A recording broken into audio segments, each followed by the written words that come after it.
예, 오늘 코스닥이 좀 반등하고 있습니다만 사실은 정중동이죠. 미국의 이제 물가지수 발표를 앞두고 있고요. 또 어떻게 보면 폭풍 전야처럼 이 불안한 형국이 계속 이어집니다.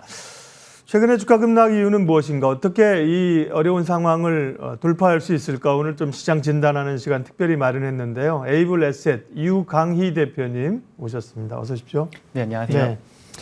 어렵지만 많이 빠져서 이제 저점에 대한 논쟁들은 있습니다. 저점에 네, 가까운 것 같은데 확신할 수는 없다는 좀 그런 분위기인데 어떻게 보세요, 이 대표님 시각은? 네. 먼저 이제 20년하고 21년의 주가가 상당히 좋은 흐름을 보였었잖아요. 네. 예, 그런 부분이 이제 왜 그렇게 좋은 흐름을 보였는지에 대해서 한번 살펴볼 필요가 있을 것 같은데요. 아무래도 이제 코로나19가 나오게 되면서 각국 정부랑 그다음에 중앙은행에서는 시중의 유동성을 상당히 좀 많이 공급을 했었습니다. 그러면서 이제 유동성이 공급이 되고 시중에 돈이 많아지다 보니까 금리도 좀 낮아지는 부분들이 있었고요.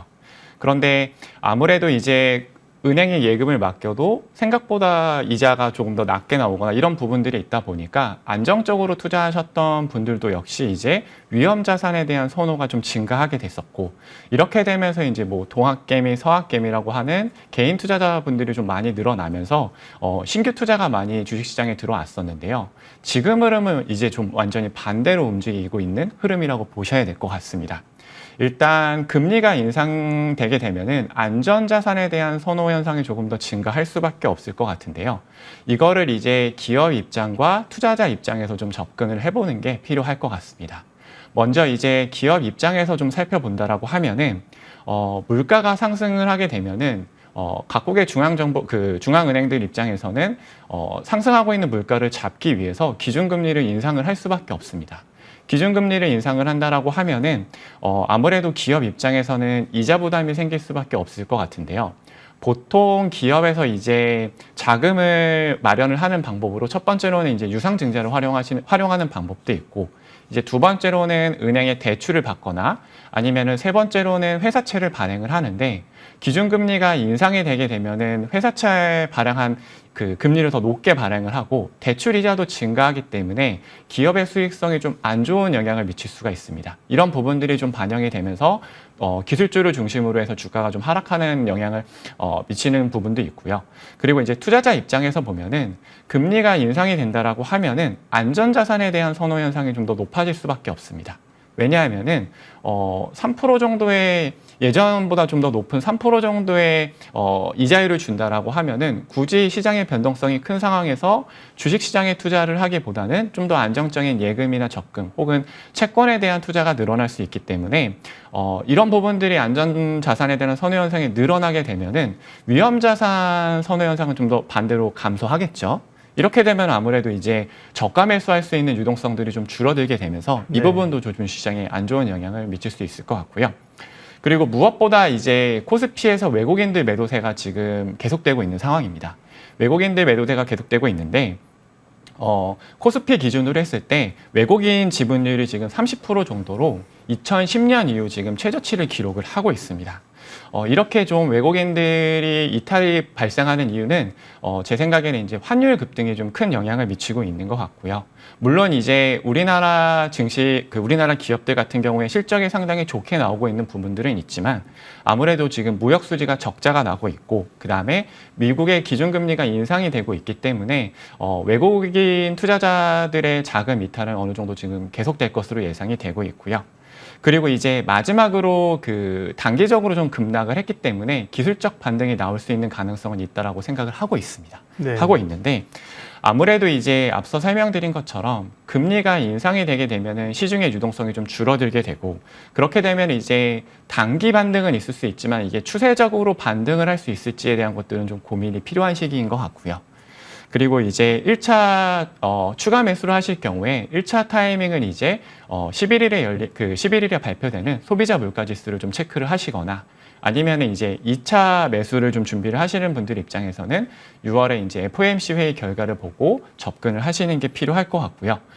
주요 증권사에서 이제 전망치를 발표를 한 걸 보면은 한 2,500에서 2,570선을 이제 바닥으로 보고 있는데, 아무래도 이제 미국 S&P 500 이 그 사천 지수가 좀 힘없이 무너졌기 때문에 이 부분을 좀 고려를 한다라고 하면은 조금 더 보수적으로 접근을 하는 게 어느 정도 필요할 것 같습니다. 네.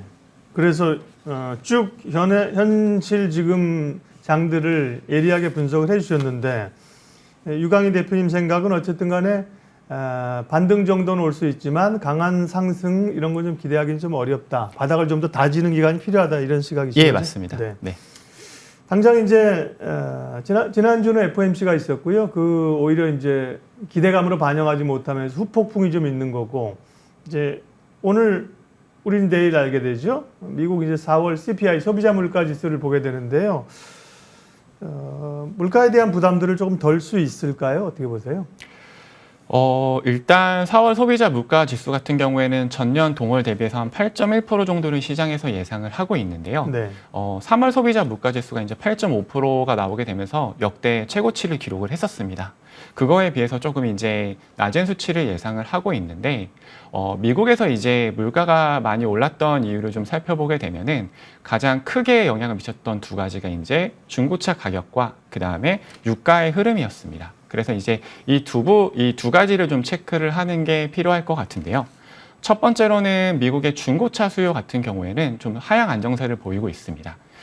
일단 저희가 이제 신차를 구입하기 위해서 주문을 넣게 되면은 보통 이제 출고까지 보통 한 1년에서 2년 정도 기다리는 좀 오랜 기간이 있다 보니까 중고차에 대한 수요가 좀 많이 늘어났었습니다. 이런 현상은 이제 우리나라뿐만 아니라 미국도 이제 똑같이 발생을 하고 있었는데요. 아무래도 이제 이런 부분 때문에 가격이 좀 중고차 가격이 많이 상승을 했었는데 최근에 이제 중고차 수요가 좀 감소하고 있는 추세고 미국의 이제 메나임 중고차 가격 지수를 보게 되면은 1월에 최고치를 형성한 다음에 한 6.34% 하락하면서 하향 안정세를 좀 보이고 있는 추세입니다. 그리고 이제 두 번째로 유가를 좀 살펴보게 되면은 3월까지만 해도 유가가 많이 급등을 했었는데 최근에는 이제 배럴당 95달러에서 이제 110달러 정도 범위 내에서 좀 안정화를 찾고 있는 추세인데요. 아무래도 지금 유가가 좀 안정화를 찾는 가장 대표적인 이유는 중국이 이제 제로 코로나 정책을 펼치면서 유가에 대한 수요가 좀 많이 감소한 부분이 영향을 미친 것 같고요. 그리고 이제 이런 부분들이 좀 반영이 되면서 3월에 이제 배럴당 123달러 정도를 찍었지만 이제 그 이후에 이제 한 95에서 110달러 정도로 안정화를 찾아가고 있는 추세인데 또 이제 최근에 그 사우디아라비아의 국영 기업인 아람코에서 이제 매월 판매하고 있는 석유 가격을 좀 발표를 하고 있는데 수요 감소 부분이 좀 반영이 되면서 원유 판매 가격이 좀 많이 낮춘 상태입니다. 이런 부분들을 좀 참고를 했을 때 향후에 이제 중고차 가격이나 원유 가격이 어느 정도 좀 안정화를 찾을 수 있을 것으로 기대를 하고 있지만 미국 입장에서는 그런데 이제 우리나라도 이제 사회적 거리두기가 좀 완화가 되고 해제가 됐지만 미국 같은 경우에는 이제 사회적 거리두기를 하고 있지 않기 때문에 서비스나 여행 관련된 업종에서 이제 고용에 대한 수요가 상당히 많이 증가를 하고 있습니다. 그렇게 되면서 이제 인건비에 대한 증가 부분이 좀 부담으로 작용을 하고 있고 그 다음에 이제 우크라이나랑 러시아 전쟁이 좀 장기화되고 있으면서 원자재 가격 상승이 꾸준히 좀 발생하고 있는 상황입니다. 또 이제 최근 그 미국에서 나온 뉴스를 보게 되면은 러시아가 이제 우크라이나뿐만 아니라 몰도바까지 좀 확전하려고 하는 예상을 하고 있는데 만약에 몰도바까지 확전을 한다라고 하면은 원자재 가격 상승이 좀 더 장기화될 수 있는 부분도 있을 것 같고요. 그리고 이제 마지막으로 그 중국의 원유 수요가 좀 감소를 하면서 원유 가격이 안정화되고 있기는 하지만 만약에 봉쇄가 풀린다라고 하면은 원유 수요가 다시 또 증가할 수 있는 부분들도 있기 때문에 이 부분들은 좀 계속해서 체크를 하면서 접근을 하시는 게 필요할 것 같습니다. 예, 물가가 여전히 우려스럽습니다. 이제 물가는 뭐 수요 측에서의 어떤 요인이 아니라 뭐 공급 사이드에 문제가 있어서 계속 어려운 거고요. 금리, 그 다음에 물가 다음에 금리인데요. 금리가 지금 미국 10년물은 3.2까지 갔다 3% 아래로 내려왔습니다만 여전히 한 두 번 정도의 빅스텝, 금리는 위쪽으로 좀 열어놔야 되는 상황이죠? 네, 맞습니다. 네. 채권 금리 상황 좀 얘기해 주세요. 네. 네, 일단 그 5월 3일하고 4일에 FOMC 회의에서 이제 50bp 인상을 했었는데요.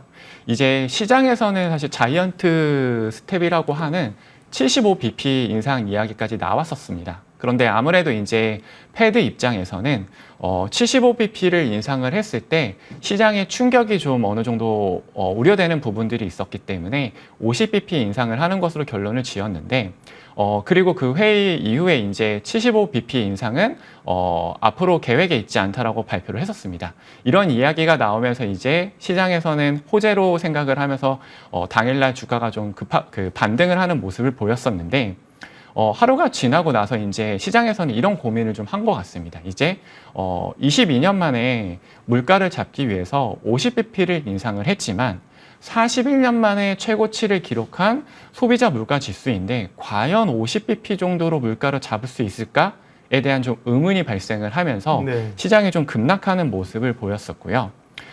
이제 이렇게 되면서 이제 시장에서 과연 연준이 금리를 인상하는 것만으로 물가를 잡을 수 있을까에 대한 의문이 계속해서 좀 증폭이 되면서 예, 최근에 좀 이제 주식 시장도 안 좋은 영향을 받고 있는 모습이고요. 네. 그리고 이제 아무래도 기준금리가 상승을 하게 되면은 국채금리 좀 급등하는 모습을 보이는 경향이 있습니다.